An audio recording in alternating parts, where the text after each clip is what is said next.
reading the entire book of Acts in 40 days. Let's go.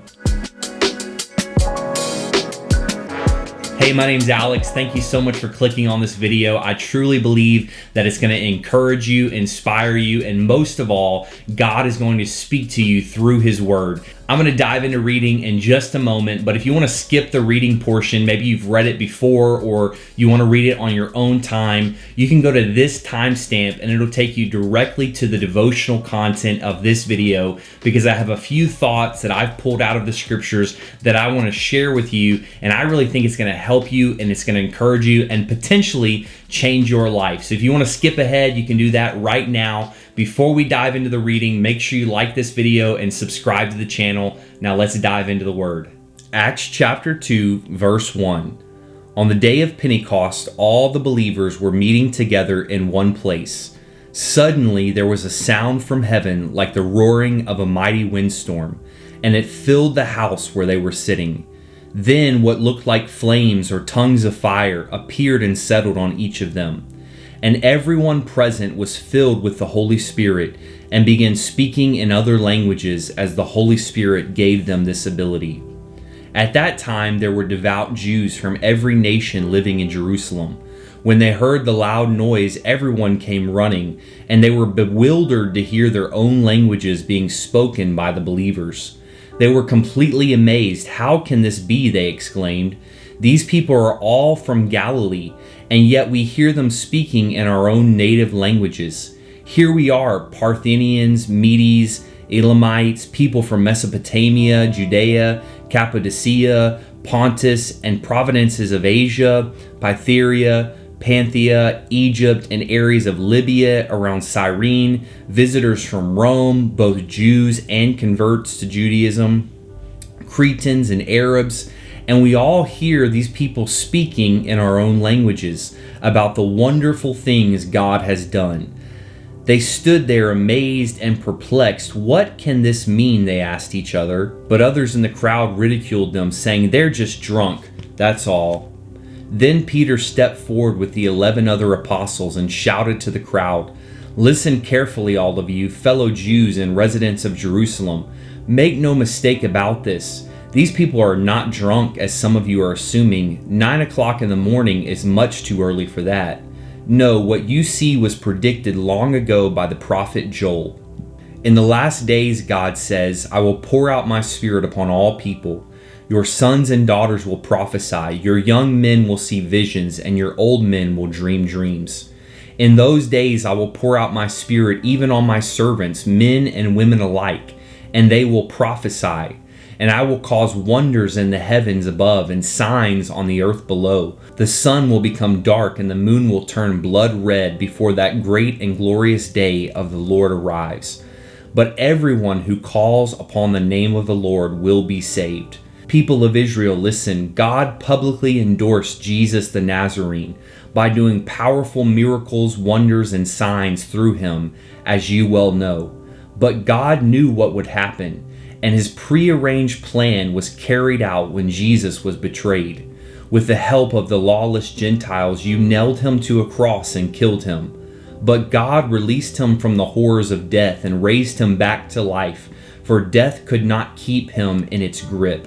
King David said this about him, I see that the Lord is always with me. I will not be shaken, for he is right beside me. No wonder my heart is glad and my tongue shouts his praises. My body rests in hope, for you will not leave my soul among the dead or allow your Holy One to rot in the grave. You have shown me the way of life, and you will fill me with the joy of your presence. Dear brothers, think about this. You can be sure that the patriarch David wasn't referring to himself, for he died and was buried, and his tomb is still here among us. But he was a prophet, and he knew God promised with an oath that one of David's own descendants would sit on his throne. David was looking into the future and speaking of the Messiah's resurrection. He was saying that God would not leave him among the dead or allow his body to rot in the grave. God raised Jesus from the dead, and we are all witnesses of this. Now he is exalted to the place of highest honor in heaven at God's right hand, and the Father, as he promised, gave him the Holy Spirit to pour out upon us. just as you see and hear today. For David himself never ascended into heaven, yet he said, the Lord said to my Lord, sit in the place of honor at my right hand until I humble your enemies, making them a footstool under your feet. So let everyone in Israel know for certain that God has made this Jesus, whom you crucified, to be both Lord and Messiah. The first thing I want to share is from Acts chapter 2, verse 2, where it says the believers were all together in one place and one accord, and suddenly the Holy Spirit came. Let me ask you this. Are you prepared for God suddenly? If God brought the thing that you're praying for right now, if you got the blessing, the miracle, the job, the relationship, would you be prepared for it? Because I think there are many believers that are not actually prepared for God to show up suddenly. If God brought what they're asking for into their life, they wouldn't be able to manage it. They wouldn't be able to maintain it. They may not be able to even understand it. So are you preparing for God to show up suddenly? Also, you have to make sure that you're showing up so that you can get the suddenly. There were many believers that started out following Jesus, but they didn't wait long enough for the suddenly to happen. Many times you have to wait a long time for something to happen in an instant. There are many times where people say, oh, that person is an overnight success. But if you look at their life, it took them 10, 20, 30 years to become an overnight success. So you have to keep showing up day after day, and one day, in one specific moment that God has planned, He's going to show up suddenly. You're going to get that opportunity suddenly. You're going to get that breakthrough suddenly, but you won't get it if you stop showing up.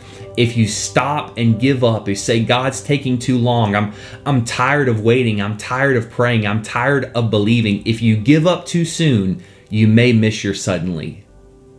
The next thing I want to highlight in Acts chapter 2, verse 4, it says that they were all filled with the Holy Spirit and began to speak in other tongues or in other languages.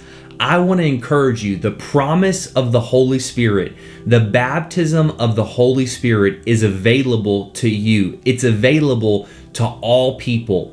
Jesus promised us that He would send the Holy Spirit after He ascended into heaven.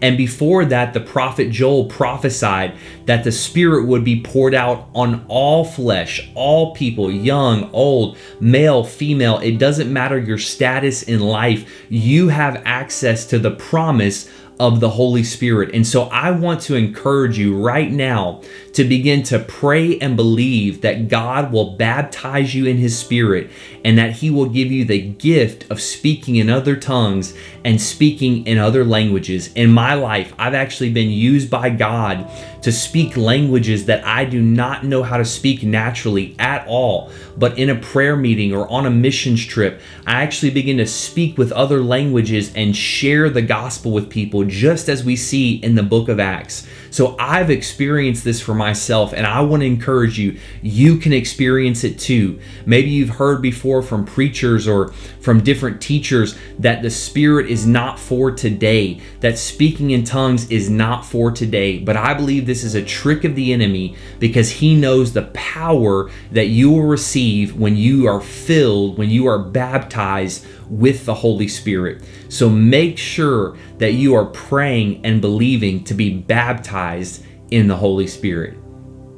The next thing I want to highlight to you is from Acts chapter 2, verse 14, where Peter stands up and begins to preach the gospel to people who are confused, doubting, and even ridiculing him. You have to understand, Peter just a few weeks before had denied Jesus. He had betrayed Jesus. So I'm sure he's feeling all this condemnation, all this worry, these thoughts that he's not the right person for the job. But someone had to stand up and begin to preach the truth of Jesus. And there is someone that's watching this. You need to know that no matter what you've done, no matter how you've betrayed Jesus in the past, no matter how guilty you're feeling, that there is a message that you need to speak. You need to stand up in your family, stand up in your workplace, stand up in your church, stand up in your school, and begin to proclaim the truth of Jesus. Because there are so many people that even though they believe in him, they're not brave enough to stand up and begin to preach the gospel. They're not brave enough to pray with someone. They're not brave enough to show someone the scriptures and explain the Bible to them. Someone has to stand up and begin to proclaim truth. And I believe if you're watching this, you are that someone. No matter what you've done, no matter where you've been, God will give you the strength. He will give you the words to stand up, even when people are ridiculing you, even when people are talking bad about you. Have the strength, the courage to stand up and proclaim the truth of Jesus. That was day 2 of reading through the entire book of Acts in 40 days. I hope you enjoyed it. I hope God spoke to you. I would love to know what you got out of this passage. So make sure you leave a comment. Let me know. I would love to talk with you, interact back and forth, and make sure you don't miss a day by subscribing to the channel and hitting the bell notification. You'll get a notification every morning when I post these videos, and I believe that we're going to continue to grow together over these 40 days, and that God is going to speak to us more clearly and more loudly than ever before. Thank you again so much for watching. I'll see you tomorrow.